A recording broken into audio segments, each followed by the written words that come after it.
লীলার সাগর শ্রী শ্রী রাম ঠাকুরের অলৌকিক কাহিনী থেকে আজকের নিবেদন ভোগ গ্রহণের রহস্য। রাজস্থানের এক গ্রামের রাজপুত দম্পতি শ্রী ঠাকুরকে ছেলের মতন স্নেহ করতেন এবং বাৎসল্যভাবে সেবা যত্ন করতেন। সে বাড়ির গোশালায় কয়েকটি দুগ্ধবতী গরু ছিল। বাড়ির প্রচুর দুধ দিয়ে গোপাল জ্ঞানে শ্রী ঠাকুরের পরিচর্যা হতো। ক্ষীর, মাখন, দই ও মিষ্টি সহ সেবার আয়োজন হতো।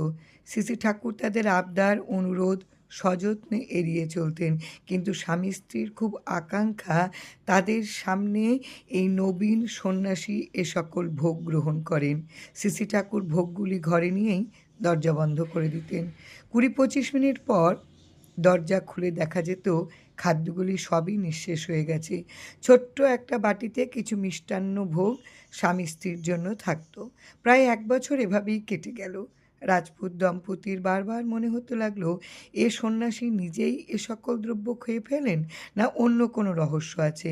একদিন দরজা বন্ধ করার সঙ্গে সঙ্গে তারা জানালার এক ছিদ্রপথ দিয়ে দেখলেন এক বিরাট আকার পুরুষ ঘরের মধ্যে ঢুকে ২-৪ মিনিটের মধ্যেই খাদ্যগুলি নিঃশেষ করে উধাও হয়ে গেলেন।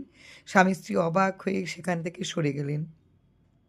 শ্রী ঠাকুর ঘরের বাইরে এলে তারা এই কৌতূহল চেপে রাখতে পারলেন না, আর তরুণ সন্ন্যাসীর কাছে বিরাট আকার পুরুষের পরিচয় জানতে চাইলেন।